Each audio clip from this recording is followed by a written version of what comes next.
Let me guess. You watch English movies, listen to podcasts, even laugh at YouTube jokes. And you understand almost everything, right? But then someone asks you a simple question like, what did you do today? And your brain just freezes. Yep, you know the words, but they just won't come out when you need them. If that sounds like you, don't worry, you're not broken and you're definitely not alone. Today, we're going to explain why this happens and give you real science-backed strategies to finally speak the English you already understand. Let's get into it. Hey friends, welcome back to the English Story Podcast, your cozy space to practice real English the smart way. I'm Hope. And I'm Mark. We're so glad you're here with us today. Whether you're cooking, commuting, or just relaxing, this is your time to grow your English. Today's topic is a big one. We're talking about fluency and why you can understand English just fine, but still can't speak it smoothly. And don't worry, we've all been there. Even advanced learners feel stuck sometimes. But the good news, you can fix it. In this episode, we'll share 3 powerful strategies that really work. So grab a tea, settle in, and let's figure out how to finally say what's in your head, out loud. Let's start with something you've probably felt before. You understand a lot of English, but speaking still feels hard. Yeah, like you can follow a movie, laugh at a YouTube video, even read the subtitles without trouble. But then, bam! Someone asks you a question in real life, and suddenly your brain goes silent. This happens because listening and reading are passive skills. They grow faster because you're just receiving information. But speaking? That's an active skill. It's like trying to use what you've stored, and that's much harder. Here's an analogy. Reading about swimming isn't the same as actually swimming. Exactly. You might know what to do, but until you practice, your body and brain can't do it smoothly. That's because your brain needs more than input. It needs retrieval practice, the chance to pull words out and use them. And that takes time, training, and the right strategies, which we're about to dive into. But first, let's break down what's going on in your brain when this happens. So why is it easier to understand English than to speak it? It all comes down to how your brain stores and retrieves information. When you listen and read, you're building what we call passive knowledge. Your brain is collecting vocabulary, grammar, and meaning, but it's just storing it, like putting books on a shelf. But speaking, that's active recall. You have to pull the right book off the shelf in real time while someone's waiting for an answer. And that's hard, especially if you haven't practiced retrieving that info under pressure. Exactly. Your working memory, that's the part of your brain that helps you think and speak, gets overwhelmed if you haven't trained it to use English quickly. Think of it like this. You've been filling up your fridge with ingredients, but you haven't learned how to cook with them yet. Haha, great example. And here's another issue. Most learners focus only on input, listening, reading, but not enough on output, speaking. That's why your brain understands English, but still struggles to produce it. Luckily, there's a fix, and it starts with turning passive input into active speaking. Let's show you how. All right. Strategy number 1 is something we call the passive to active loop. It's how you turn all that English you hear into English you can actually say. Here's how it works. Step 1. Listen to a short sentence or clip. Step 2. Shadow it. Repeat right after the speaker. Step 3. Try to say it again. From memory. Let's say the sentence is, I'm meeting a friend for lunch tomorrow. Step 1. Listen. Step 2. Repeat after me. I'm meeting a friend for lunch tomorrow. Now, step 3. Say it again, but without looking or listening. Ready? Go ahead, try it. This simple loop, listen, shadow, speak from memory, helps move words from your brain to your mouth. Do this daily with short phrases or clips. You'll be surprised how quickly your fluency improves. And guess what? You don't need hours, just 5 to 10 minutes a day. Let's keep going with a second strategy that builds fluency through something you're already doing: thinking. Strategy number 2 is all about retrieval practice.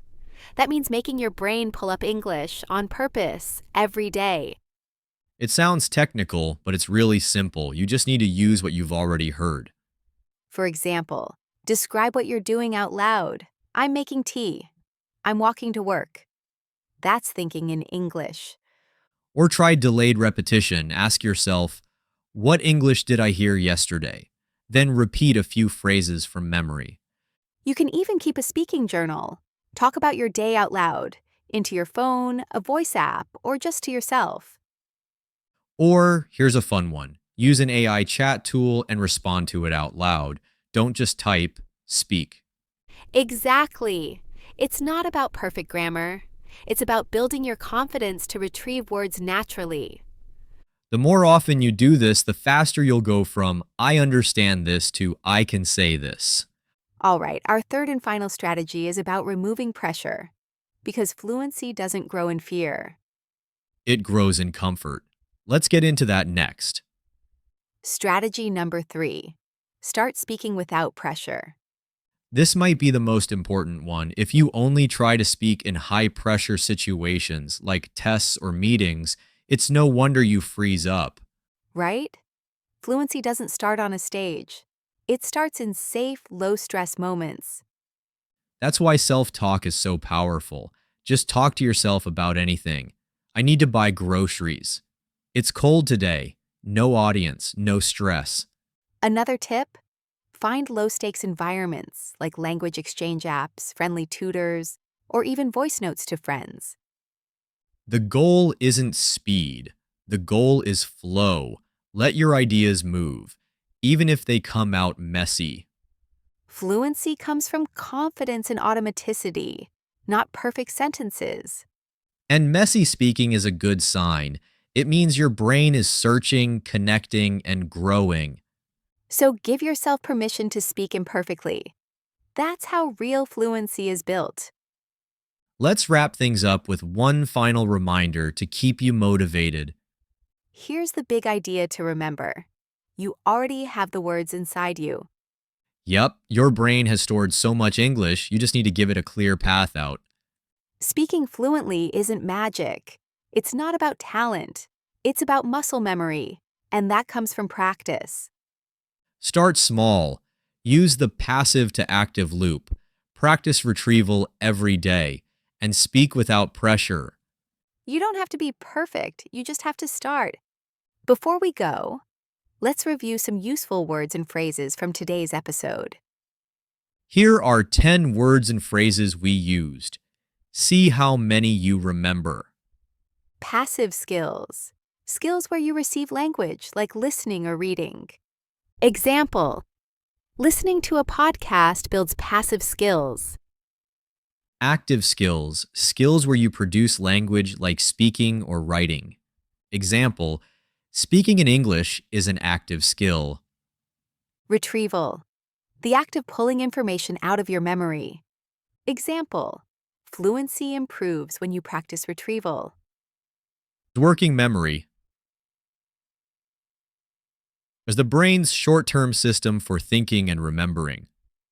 Example, too much pressure can overwhelm your working memory. Shadowing. Repeating speech right after hearing it. Example. Shadowing helps you copy natural English sounds. Self-talk, speaking to yourself out loud or silently. Example, you can practice English anytime with self-talk. Low stakes. No pressure or risk involved. Example. Practice in low-stakes situations to build confidence. Automaticity, doing something without needing to think hard. Example, fluency comes from automaticity, not just knowledge. Messy speaking, talking with mistakes or hesitation. Example.